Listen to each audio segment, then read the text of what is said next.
Maayong buntag na usab mga higala. O salamat para sa lain na usab nga adlaw nga makapadayon kita sa pagtuon. O diya na kita karon sa episode 23. O atong pagaisgutan may tungod sa mga milagro o mga dila o mga propeta nga kung atong mauna-una mao kini ang mga espirituhanong hiyas o espirituhanong gasa nga gihatag sa Dios para sa mga magtutuo. Ug karon atong hisgutan kung unsa ang plano o kung unsa ang tumo sa Dios nganong iya kining gihatag nga mga gasa diha sa mga magtutuo. Apan sa dili pa kita magpadayon niini nga tema, diha una kita sa mga balikon para nga maayik nga pagkasumpay ug mapresko sa atong mga hunahuna ug masumpay dayon ang atong tema nga gahisgutan karon.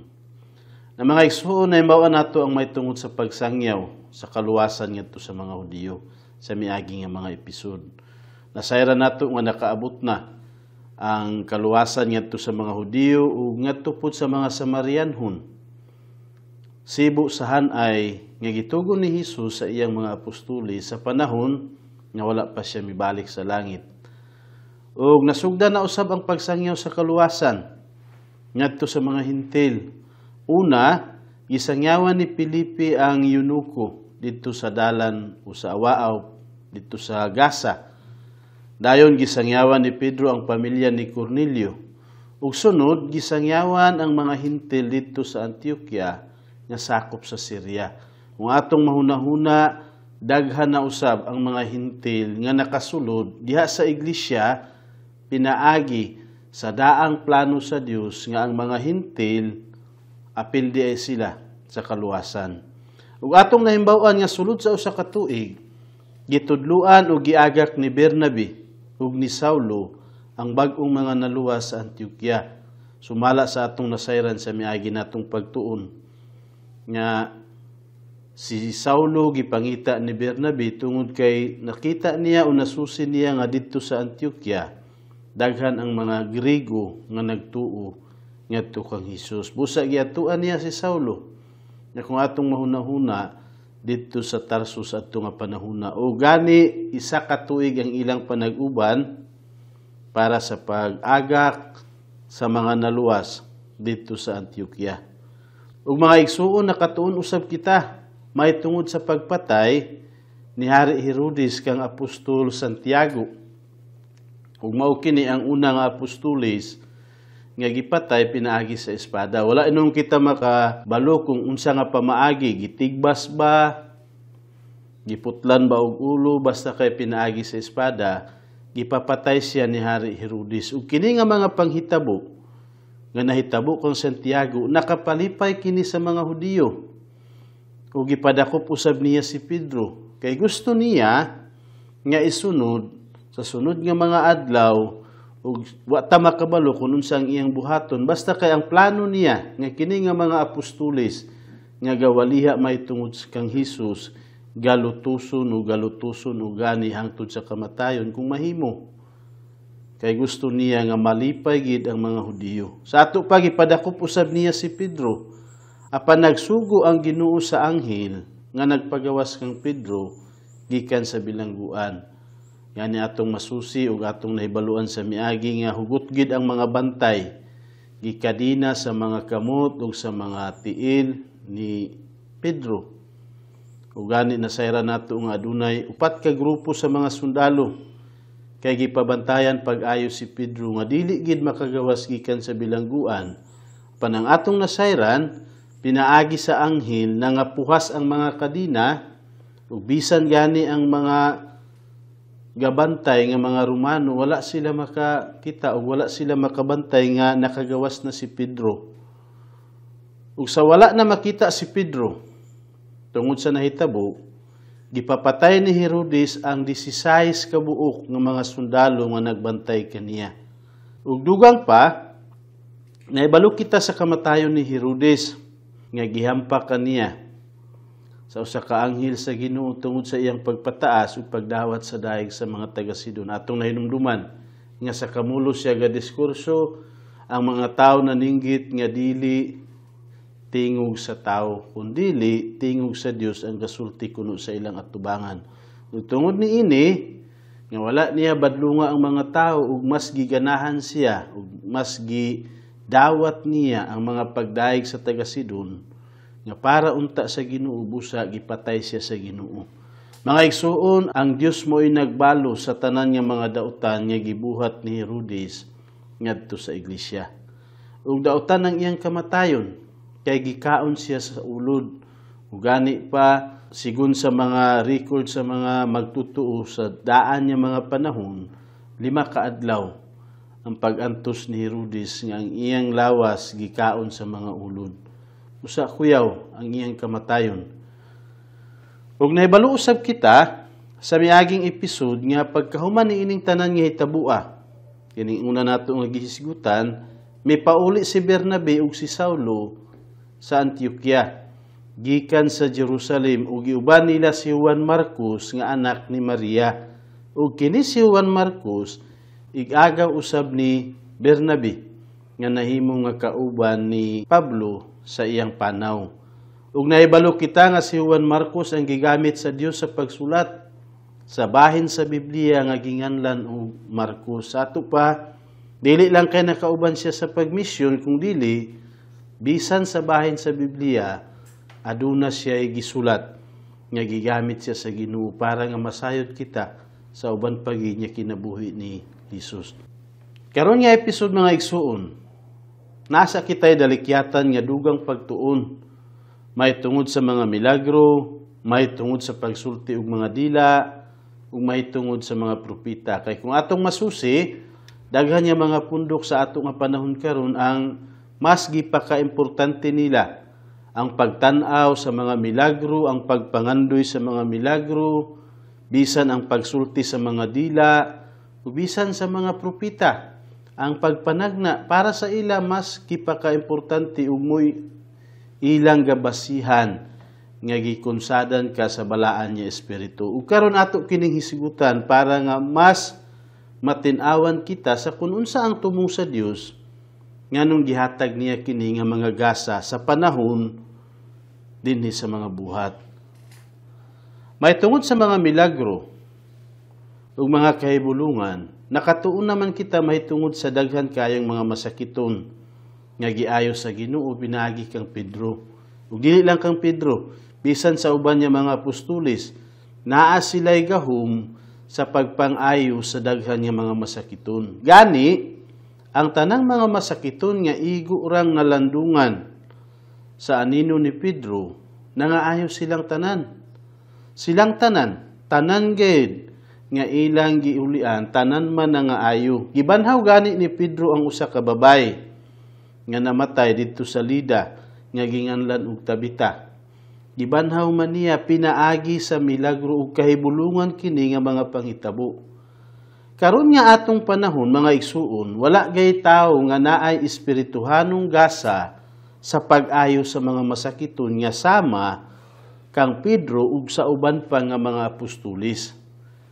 Sa ila nga panahon, kung atong nabasa ug nasunod nato pagtunang mga buhat, daghang mga milagro ang gigamit sa Dios nga nakapauli sa daghan nga mga masakiton. Karon nga panahona, kung naay musulti nga naa kaniya kinigasa sa pag-ayo sa mga masakiton, utdon unta niya ayon ang mga pasyente dito sa ospital para lugar nga mapamatud-an ang iyang gasultihon. Apan wala may tawo nga sama niini karon. Kung naa kay nakita o naay tawo nga gasulti nga makaayo siya mga masakiton, dito sa ospital siya mag-ayo og mga masakiton, siguro nga dili siya maignon nga baka kung basin gani kung unsay mahitabo na makasulti gid ang tawo nga tinuod. Apan sa pagkatinuod mga igsuon, wala na kini karon.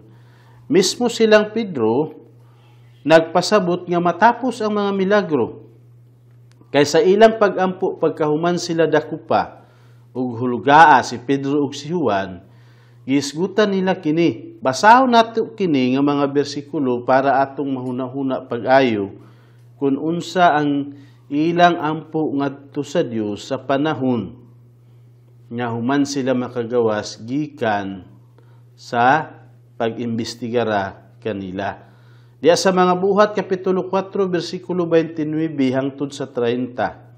Matud pa nila, ug karon Ginoo, tan-awa ang ilang mga pagpanghulga, ug itugot sa imong mga alagad ang pagsulti sa imong pulong, uban sa tanan kaisog. Maoy hangyo nila ngadto sa Dios, nga bisan pa kung daghan ang ilang gaagian niya mga pag-antos, mga kalisod, pero ang ilang gipangayo, nga hatagan sila og kaisog sa pagsulti sa iyang pulong. Mo ilang gipangayo ngadto sa Dios. Ug diya sa bersikulo 30, samtang magtuyhad ikaw sa imong kamot aron sa pagpangayo ug ang mga milagro ug mga kahibulungan mahimo pinaagi sa ngalan sa imong balaang alagad nga si Hesus. Mga igsoon, kung atong mahunahuna pag-ayo, masabot nato sa pulong nga samtang, buot pasabot na ay katapusan. Karon nga panahon, samtang, sa kamulo pa, ang kamot sa Ginoo, gaitoyhad niya para sa pagpangayo. Sa ato pa mga igsuon, ang pulong nga samtang, gapasabot ka nato nga matapos ang gasa sa pag-ayo sa mga masakiton. Dili man kay hangtod na, sa katapusan sa kalibutan, kung dili samtang gatuyhad pa ang kamot sa Dios para sa pagpangayo. Sa ato pa naay katapusan sa gasa sa pagpangayo sa mga masakiton. Ug karon nga panahona, wala na'y tawo nga makaayo sa mga paralitiko, makaayo sa mga buta, sa mga bungol, sa mga na-stroke, ug sa ubang masakiton kung malandungan sila sa iyang anino. Kay kadto nga gasa na humanaman dinhi lang sa panahon sa mga buhat o sa bata pa ang iglesia. Gigamit sa Dios ang mga milagro ug ang mga kahibulungan sa panahon nga bag-o pa ang iglesia. Kay gusto sa Dios ipakita nga kung unsa ang nabuhat ni Hesus mao gihapon ang iyang gipasa nga kahimo ngadto sa mga apostoles para masabot nila nga tinuod kini nga iya ni Kristo. Karon nga panahon na hinuon, usahay milagruhan kita sa Dios ug iyang ayuhon ang atong mga sakit apan nahumana ang ting milagro nga sama sa panahon sa unang mga naluwas. Busa dili kita magdahom nga maayo ang tanan natong mga sakit nga sama sa nahitabo ni adtong panahona. Nga pinaagi rag landong bisan gani ang panyo ipahid sa mga masakiton na maulian. Di ba? Gunitan lang ang ilang kamot ug musulti silang Pedro nga tindog ug lakaw makatindog ug makalakaw ang mga masakiton. Pero karon nga panahona dili kini moy atong pangitaon. Kay ang tinuod na humana kini nga gasa. Ug karon isgutan nato sunod ang may tungod sa mga dila ug mga propeta. Kay mao gihapon kini ang usa nga gahunonayon sa daghan nga mga pundok nga importante ang pagsulti og mga dila. Kaya ingon nila kung gikunsadan ka o gipuy-an ka sa Espiritu Santo na makasulti ka og mga dila. Ang mga dila nga gihatag sa Dios ngadto sa mga magtutuo sa adlaw sa Pentecostes ug ngadto kanilang Cornelio sa dihang mituo sila kang Hesus. Kining tanan nga ilang pagsulti tinuod nga mga pinulungan nga ilang nasulti bisan kun wala sila sukad makatuon ni adtong mga pinulungan. Sa adlaw sa Pentecostes nakadungog ang mga tawo gikan sa nagkalaing-laing mga nasud sa pulong sa Ginoo sa kaugalingon nilang mga pinulungan. Bisan kun ang mga magtutuo nga gasangya wala sukad makatuon ni ining mga pulunga. Kahibulungan kaayo kining gasa nga mga dila kung atong mahunahuna. Di ba? Kay ginagsulti ra si Pedro adto nga panahona apan ang nadungog sa mga tagalaing nasud ang susama sa ilang nga pinulungan ug nasabot nila. Apan karon nga panahona na dili kita makadungog mahitungod ug sama sa nahitabo didto sa adlaw sa Pentecostes. Karon ang mga gamisyon gani kung atong mahuna-huna ang gikan sa laing nasod, kung magmisyon sila sa Pilipinas, kinahanglan sila magtuon may tungod sa pinulungan din sa Pilipinas. Depende kung dito sila sa Cebuano, magtuon sila sa pinulungan nga Cebuano. Kung dito sa mga Tagalog, magtuon sila og Tagalog. Ug sa uban pa nga pinulungan nga dinhi sa Pilipinas, kinahanglan nga ilang tun-an ayha sila mosulod ana nga lugara. Kinahanglan sila maghago sulod sa taas nga panahon aron makatuon sila sa pinulungan sa ilang gamisyunan, kay kung dili makasinabot sila sa ilang gamisyunan. Ug klaro nga katunggasa sa pagsulti sa mga dila nawala na. Kay kung atong ihuna-huna pag-ayo, kung naa pa, angayan nga hatagan ang mga misyonero para nga di na sila mahasol, di sila maglisod sa pagtuon sa mga pulong, apan nawala na kini nga mga gasa. Dili na pwede nga magwali ang magwawali, ug madungog sa mga tao ang ilang gaiwali sa kaugalingon nilang pinulungan. Kinahanglan nila pagatun-an. Walay misyonero karon nga gatistigos nga gihatagan adtong gasa sa pagsulti sa laing mga pinulungan bisan unta kung mapuslan kaayo nila. Wala man ihatag sa Ginoo. Kay kini nahitabo sa bata pa ang iglesia ug kamulo pa gatubo. Mabasa nato sa Biblia nga naay mga magtutuo sa ubang mga iglesia nga gipabarog ni Apostol Pablo nga nakasulti og laing mga pinulungan. Usa ato pa naa kanila ang gasa sa mga dila. Apan gipatakaranan sila ni Pablo kung unsaon nila pwede magamit kining gasa. Ang usa ni ining mga iglesia mao ang iglesia sa Corinto. Ug basahon nato ang gitudlo sa Dios may tungod sa gasa sa mga dila. Sa sulat ni Pablo paingon kanila nga ginganlan og 1 Corinto, ug sa pagtuon nato sa mga buhat makaabot kita niini nga dapit ug masayra nato ang uban niya kahimtang sa taga Corinto. Apan una-una kini nga hisgot para atong masayran kung unsa ang uban niya kahimtang dito sa Corinto. Dili nato kini mahurot mga igsuon. Ang tudlo may tungod sa pagsulti sa mga dila. Pero sa unahan, makatuon kita puhon sa tibuok 1 Corinto kung itugot sa Dios. Basahon nato kini diya sa 1 Corinto kapitulo 14 bersikulo 27 hangtod sa 28. May tungod sa pagsulti sa mga dila. Nga naay iglesia didto sa Corinto nga murag gipaka-importante nila ang pagsulti sa mga dila. Para kanila mas gipakaubos nila ang uban niya mga hiyas. Ug gipatakaranan sila ni Pablo nga mauni maayo nga gabuhaton kung naa pa kini nga hiyas dito kanila. Matod pa sa bersikulo 27, kung adunay mosulti og laing mga pinulungan, duhara kanila ang tuguti niini. Utulo ang labing daghan ug nga dili magdungan sa pagsulti o kinahanglan nga adunay usa nga muhubad sa kahulugan. Sa ato pa, makapamasin kita nga naa pa ang hiyas o gasa sa pagsulti sa laing pinulungan o sa pagsulti sa mga dila dito sa Corinto. Busa gipatakaranan sila ni Pablo nga mas maayo kung mao kini nga buhaton. Kung musulti sila, kinahanglan niya ang itugot kanila isa, duha o taman lang gani sa tulo. Kay dili sila makagsinabot kung tanan sila magdungan sa pagsulti.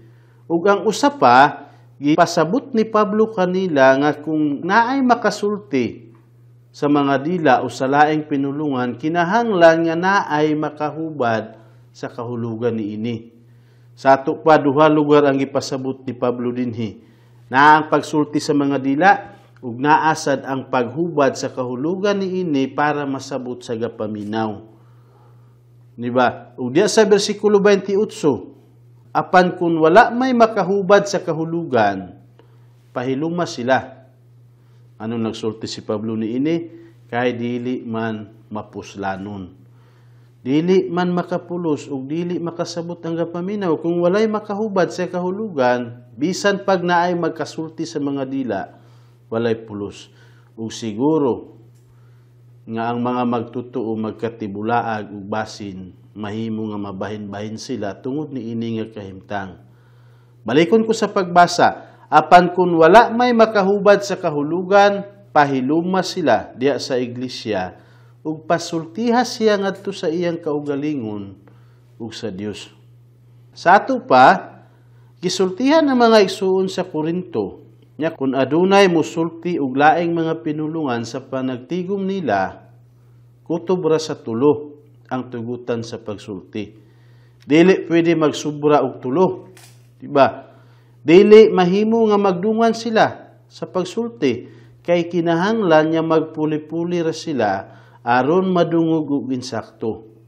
Kung magdungan sila pagsulti sa laing mga pinulungan, magubot ang panagtigom sa mga naluwas ug dili kini mahimong mapuslanon. O kinahanglan nga naay maghubad sa ilang gisulti nga laing pinulungan.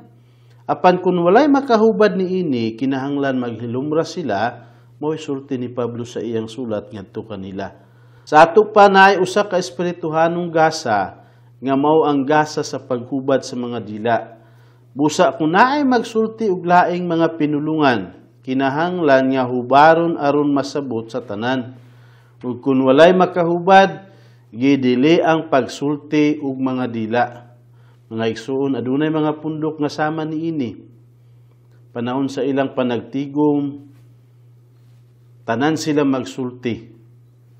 Sa lain niya pinulungan ug magsinggit sila, ug wala gani makahubad sa ilang gisulti. Walay makasabot sa kung unsa ang ilang ginasulti. Pero dinhi sa unang Korinto gisgutan pag-ayo ni Pablo ang mas maayo nga gabuhaton. Ug maksusi nato kung unsa ang kayuhan niini sa pagsulti sa laing pinulungan ug pagsulti sa mga dila.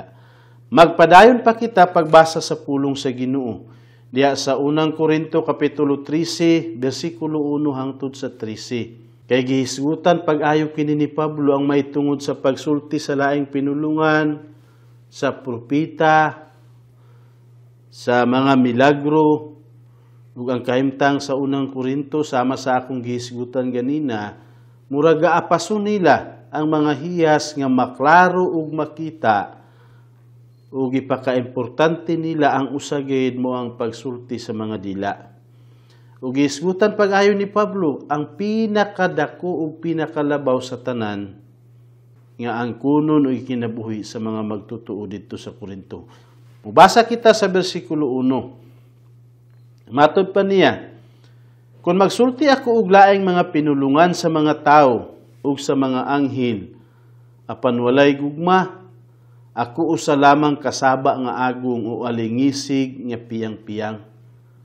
Ipasabot pag-ayo ni Pablo, di ba? Bisan pa kung makasulti siya laing mga pinulungan sa mga tao, bisan gani og pinulungan sa anghel, apan kung wala siya gugma, susama lang siya sa agong gasaba-saba nga walay tuno. Nga saba kay sa dalunggan nga murag wala gi kapuslanan. Ug diya sa bersikulo 2, ug kun ako adunay gahom sa pagpropesiya ug makasabot sa tanang misteryo ug sa tanang kahibalo, ug kun ako adunay hingpit nga pagtuo nga makapabalhin og mga bukid, panwalay gugma, ako walay kapuslanan. Nagpadayon si Pablo sa pagsulti kanila, di ba? Dili lang sa pagsulti og laing pinulungan, bisan pa kung naa siya hiyas ug asa sa pagtagna kung unsa ang may tabo sa unahan, ug bisan pa kung makasabot siya sa mga tinago o misteryo nga mahitabo ug aduna siya kahibalo. Ug bisan gani kung aduna siya pagtuo nga makapabalhin sa mga bukid, apan kung walay gugma, wala kini kapuslanan. Bersikulo 3, kung akong ipanghatag ang tanan akong katigayunan, ug kung itahan ako ang akong lawas aron sunugon apan walay gugma, dili kini magpulos kanako. Matod pa niya, di ba?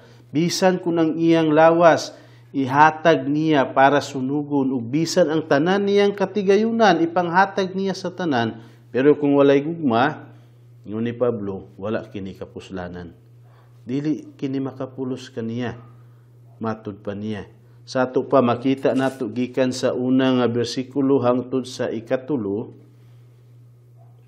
nga kini nga mga hiyas o kini nga mga gasa dili mo pinakalabaw nga importante. Kung dili ang gugma. Mupadayon kita sa bersikulo 4 kay gi-explicar pag-ayo ni Pablo kung unsa ang langit nun nga gugma nga mao untay gusto niya nga ikinabuhi sa tanang magtutuog. Maoy ilang paniguruhan ug paningkamutan ang langit nun nga gugma nga gikan ra kang Hesus ug atong maka-apply kung magkinabuhi kita uban kang Hesus. Diya sa bersikulo 4, matud pa niya, ang gugma mapailubon ug maluluyon. Sa ato pa, ang gugma nga gisgutan niya, andam ga pailob ug adunay kaluoy ngadto sa iyang isig ka tawo. Bisan pa, naay mga panahon kay ang atong gugma lahi, naay kinutuban. Gahigugma kita sa mga tawo nga gahigugma usab kanato. Ug dili gani kita makapailob, dili kita makaantos. Apan si Hesus, ang Dios, ipakita niya ang angay nga gugma, ulangit nun nga gugma nga gapailob ug adunay kaluoy sa iyang isig ka tawo. Ang gugma dili masinahon, dili manghambog. Sa ato pa, ang atong gugma usahay gakasina kita sa butang sa atong isig ka tawo. Gakasina kita kung unsa iyang maabot sa iyang kinabuhi apan ang insakto nga gugma, ang langit nun nga gugma, dili man masinahon. Ang gugma dili tigpasigarbo, dili magbinastos, dili mamugas alang sa iyang kaugalingon, dili masukanon o madinumtanon. Sa ato pa, isgutan pa pag-ayo ni Pablo ang daghan pagid niya, maayo nga kinaiya, may tungod sa gugma. Sa to pa ang gugma dili man tigpasigarbo. Nga kung unsa ka karon ipasigarbo nimo. Ang gugma nga insakto dili mamugas alang sa iyang kaugalingon. Dili lugar kay gahigugma ka sa imong isig ka tawo kay ang imong ganunaon kung unsa ang iyang makabalos diha kanimo. Dili ka gapalangga, dili ka gahigugma sa imong isig ka tawo nga makabalos siya sa imo. Dili ka mamugas alang sa imong kaugalingon. Ang gugma dili masukanon o madinumtanon. Ang gugma dili malipay sa dautan apan malipay kini sa kamatuuran. Muanto sa tanang butang, mutuo sa tanang butang, mulaom sa tanang butang, mulahutay sa tanang butang. Mao kini ang gugma. Bisan pa kung usahay makaingon kita nga murag wala kitay malauman ug makaingon kita usahay nga murag dili gid kita makalahutay kadto nga tawo dili makalahutay pero kinahanglan mulaom kita sa tanan nga dunay mahitabo. Mga igsoon diya sa bersikulo 8. Ang gugma dili gayud matapos hangtod sa hangtod. Mao kini ang pag-explicar ni Pablo may tungod sa langit nun nga gugma. Nga mao gani gipakita ni Hesus dinhi kanato. Ang gugma dili gayud matapos. Apan nag-explika si Pablo sa uban pa gayud niya kahimta nga ngano nga dili kita magdaho may tungod sa pagpropesiya, may tungod sa mga milagro ug may tungod sa pagsulti ug mga dila. Kay matud pa niya apan ang mga pagpropesiya mahanaw. Ang pagpanagna adunay katapusan. Ang mga pinulungan, mahunong. Ang kahibalo, mahanaw. Kaya ang atong kahibalo, dili hingpit. Ug ang atong pagpropesiya, dili hingpit. Apan, kung ang hingpit mo abot na, unsa ka kini nga hingpit nga gisgutan ni Pablo dinhi, mao ang balaan nga pulong sa Dios nga mao ang Biblia. Kung ang hingpit mo abot na, ang dili hingpit, mahanaw. Nga mao ang pagpropesiya, ang pagsulti sa laing pinulungan, ug ang mga milagro. Ug diha sa bersikulo 11, naay gigamit ni Pablo nga sambingay, matud pa niya, sa bata pa ako. Nagsulti ako, ingon niya bata. Naghunaan-huna ako, ingon niya bata. Nangatarungan, ingon niya bata. Apan sa nahamtong na ako, gibiyaan ako ang mga gawi nga binata. Gipasabot niya pag-ayo, di ba?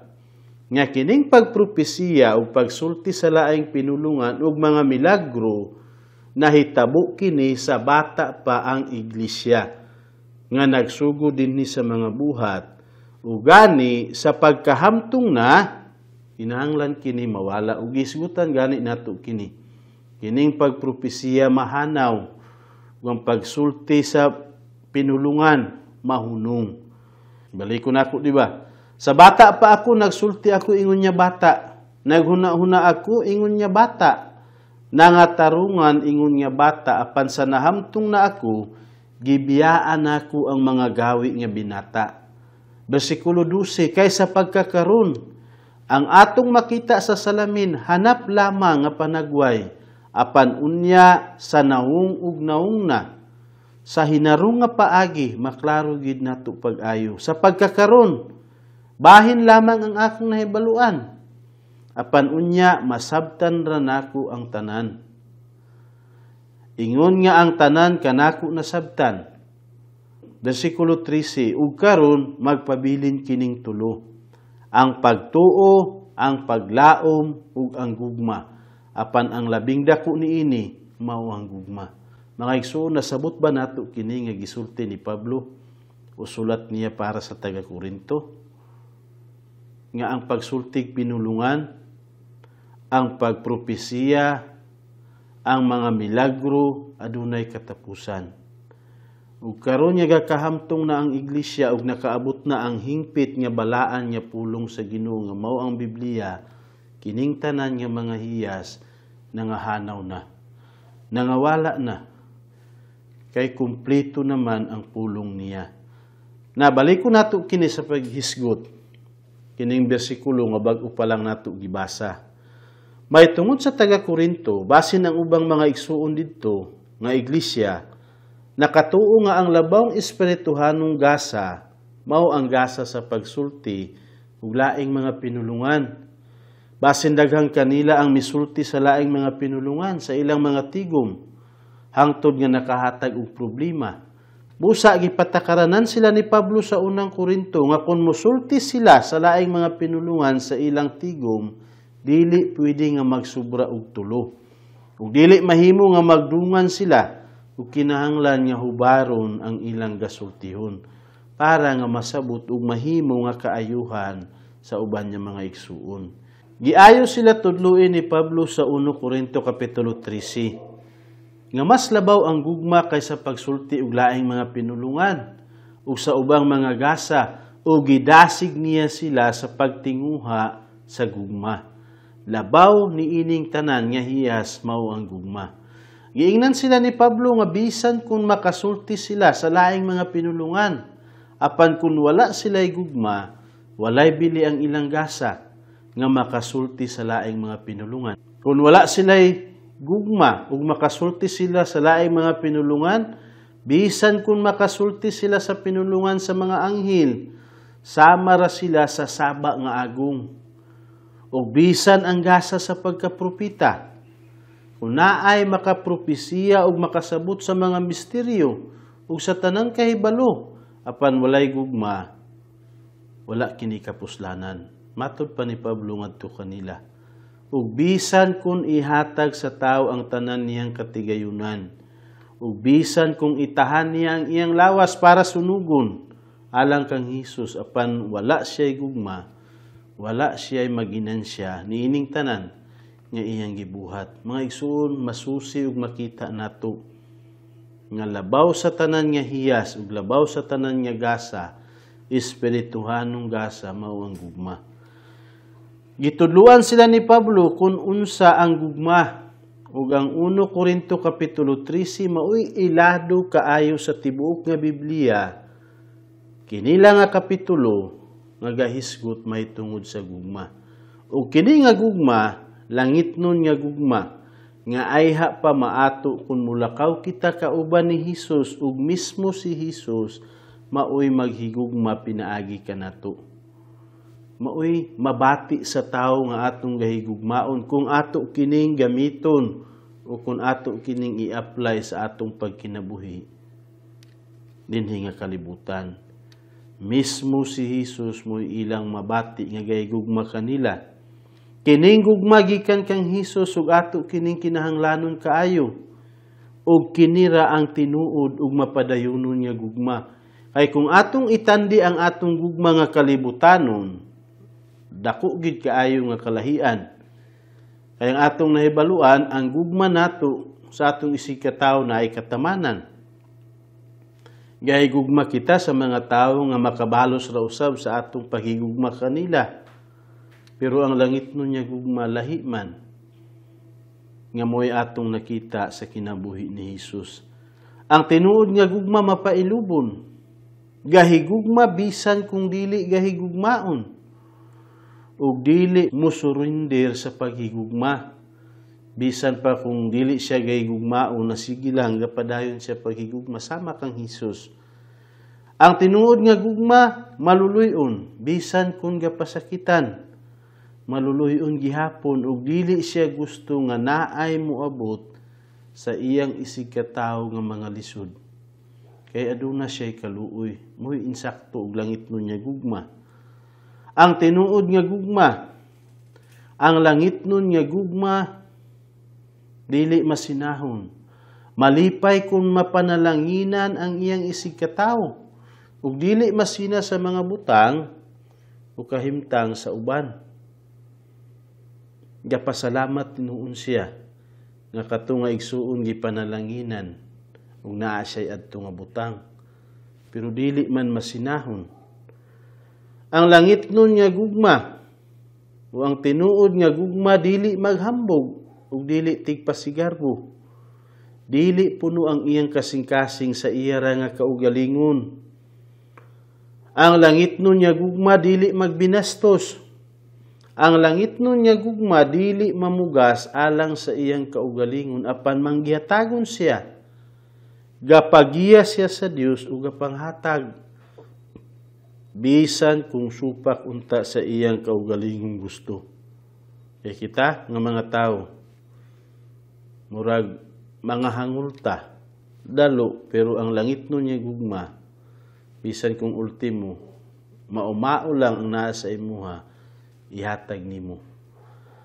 Ang langit nun niya gugma, dili masukanon, dili madinungtanon, apan mutabang bisan sa gabuhat kaniya og dautan.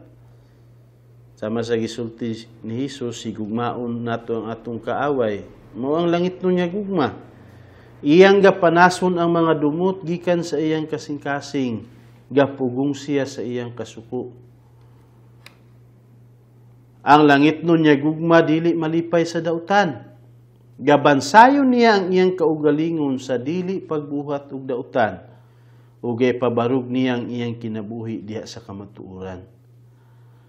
Ang langit nun niya gugma mag-antos sa tanan sama sa pag-antos ni Jesus sa dinhi pa siya sa kalibutan. Mga igsuon, apaso nato kining nga gugma. Kining langit nun nga gugma. Mauuntay mabuhat nato, umoy atong makapakita kining nga gugma. Nagikan mismo kang Jesus ug mao ang iyang gihigugma nga paagi dinhi sa atua.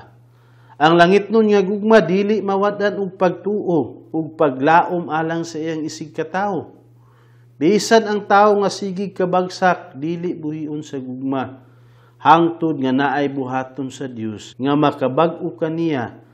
Galauma gihapon ug musugakod ang gugma, bisan kung murag walay malauman ug murag imposible nga makasugakod. Mao kini ang langit nun nga gugma. Ang langit nun nga gugma mulahutay sa tanang butang. Dili mo biya kung moabot ang kalisod. Dili gapangita sa kaugalingon niyang kaayuhan, dili gayud matarog ang langit nun niya gugma. Mga igsuon, kining tanan nga gisgutan ni Pablo, dili lang kay sa taga-Korinto, bisan usab kita maayo kung atong makikinabuhi kini. Ang pinakatumong ni ining mga tudlo ni Pablo sa iglesia sa Korinto mao nga dili nila ipapuno sa ilang mga kasing-kasing ang mga milagro, ang mga dila o pagsulti sa laing mga pinulungan, ug ang pagkapropita sa pagtagna, apan mauhinoy ilang ipapuno sa ilang mga kasing-kasing ang gugma. Nganuman, kay mahanaw ra ang pagpropesiya, ug mahunong ra ang mga pinulungan. Kay kung muabot na ang hingpit, ang dili hingpit, mahanaw. Unsa kaha ang buot ipasabot ni ining giingon nga hingpit? Ang gihisgutan ni Pablo nga hingpit, mao ang balaang pulong sa Ginoo, ang Biblia. Ang bantugan nga kasulatan nga atong gasaligan ug gatuuhan nga kumpleto ug walay kulang. Kung muabot kini nga hingpit, mahanaw na ang dili hingpit nga sa ato pa, ang mga dila mahunong. Ang pagpropesiya mahanaw ug ang mga milagro. Mauray magpabilin dinhi kanato ang kumpleto nga pulong sa Ginoo. Mo'y hinungdan mga igsuon nga nawala na ang mga milagro, ang mga pinulungan ug ang mga pagpropesiya, kay kumpleto na og hingpit ang pulong sa Ginoo nga iyang gipasulat. Kumpleto man. Atong ipabarog ang langit nun nga gugma nga mas maayo ug pinakalabaw kaysa bisan unsa pa nga espirituhanong gasa. Ang gugma labaw sa tanan. Ug mga igsuon, mas malungtaron kini nga gugma.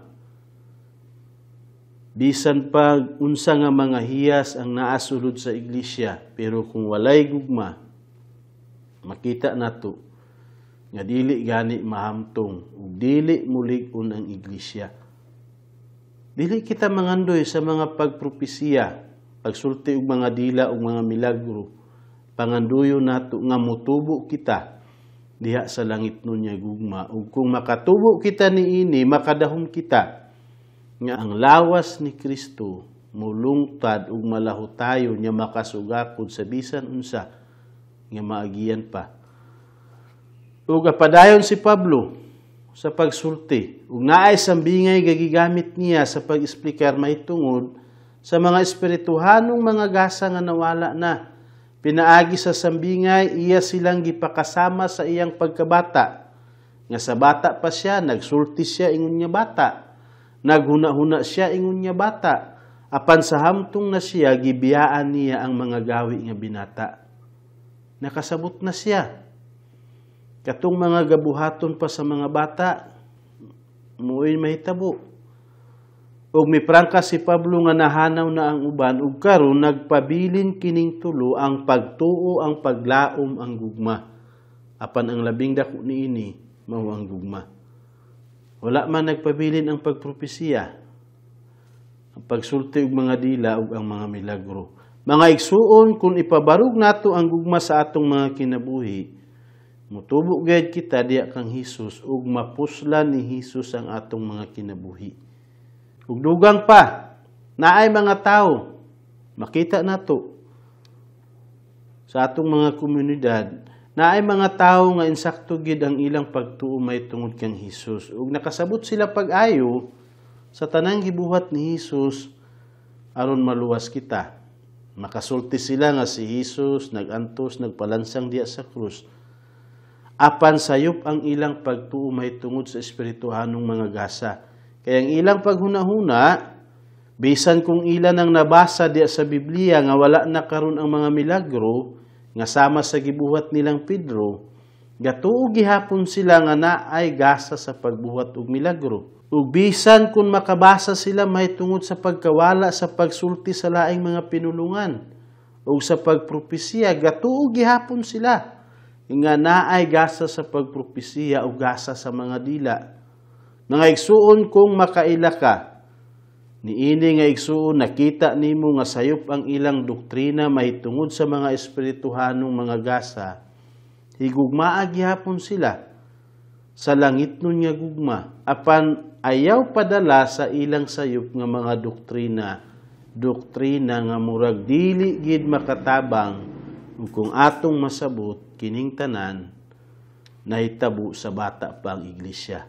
Pankaron wala na. Kay nakaabot na ang kumpleto o hingpit nga balaan nga pulong sa Ginoo nga mao ang Biblia.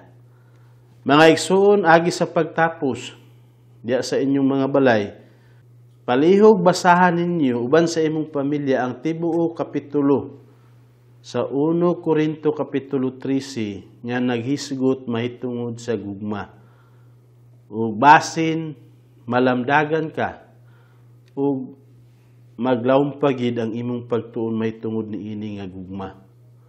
O tabangan ka sa Ginoo, may tungod sa pagkinabuhi o sa pag-apply sa langit nun nga gugma, nga maoy dako kaayo nga makatabang sa paglangkat sa pulong sa Ginoo, basin mas daghan ang maluwas pinaagi ni ini nga gugma. Maayong adlaw mga higala ug salamat.